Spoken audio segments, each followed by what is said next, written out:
back on the Mazda, the MX3. So back in there is the thermostat housing. And I've noticed that it doesn't feel like the thermostat is opening. In other words, after it runs for a while, neither of the hoses gets hot, even though the temperature gauge is up pretty high. And plus I'm seeing weeping of coolant, like there's a lot of extra pressure in the system.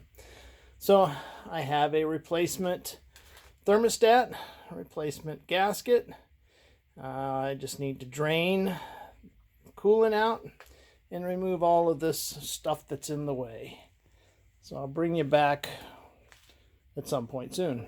Coolant is out. A lot of the air cleaner and inlet hose are out of the way. There's a nut back down in there. And then there's this screw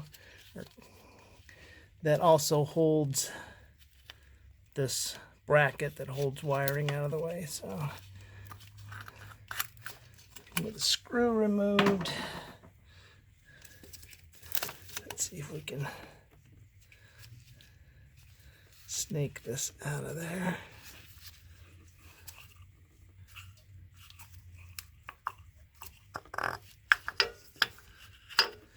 And there's the thermostat. So this thermostat was the one that was with the engine that came out of the junkyard.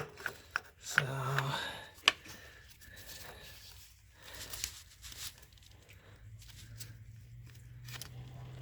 I'm gonna have to pop that out. It's in there pretty good. New thermostat, old thermostat. Old gasket, new gasket. Cleaned housing. So reading the directions, just to make sure, it says install the thermostat into the cylinder head with a jiggle pin at the top and the spring facing in. I knew that.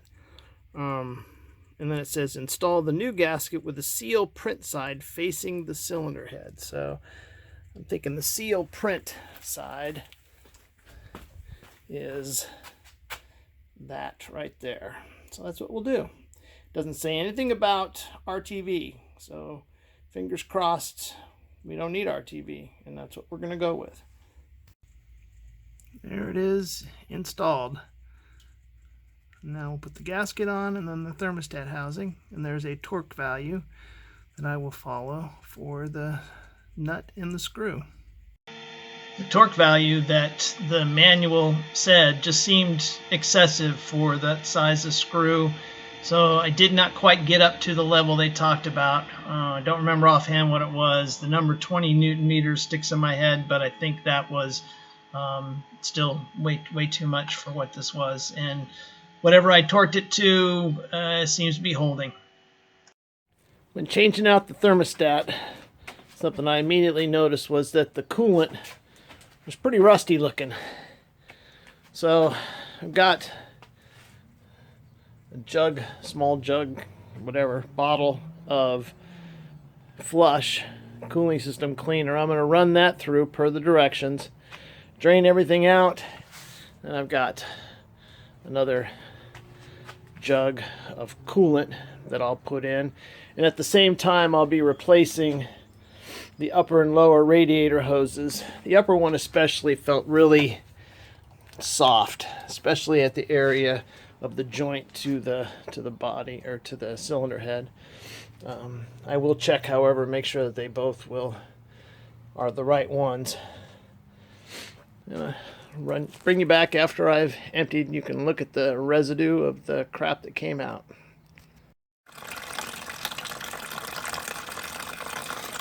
So I'm draining out the old stuff after having run it for a while with the cleaner in. And I'll plug it, fill it with clean water, run it for a little bit again until it gets hot and can circulate. And I did it, by the way, with the heater on. And I did it to make sure that I made sure that thermostat was open by feeling the hot water in both hoses. So we'll let this finish draining, and like I said, fill it with just clean straight water, run it, and drain it again. So I thought maybe it was a fuel delivery issue and that replacing the old original fuel pump would fix it, but you can see now that if I bump the throttle and hold it,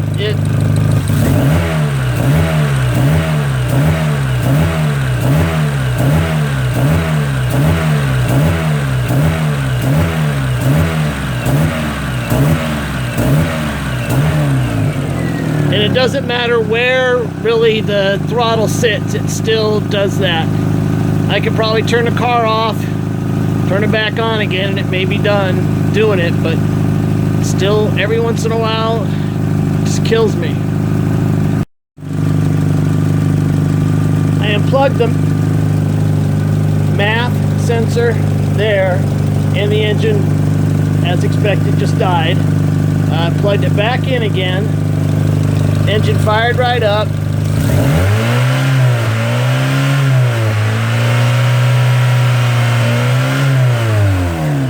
Running just fine. Who knows? Who freaking knows?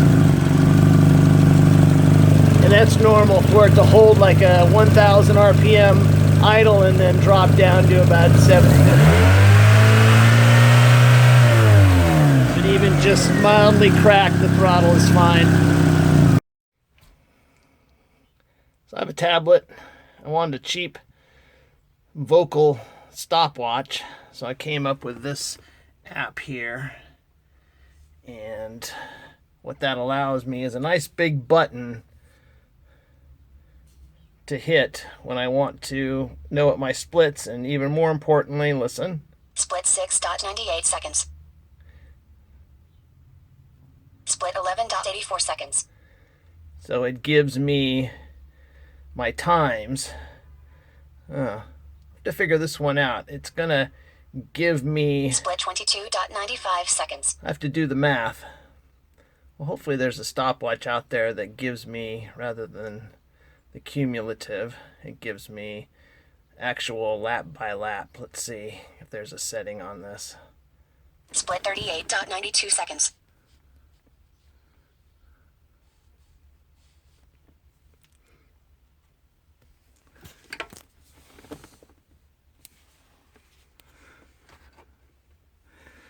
Alright, that's a timer. Alright, I'll bring you back once I figure this out.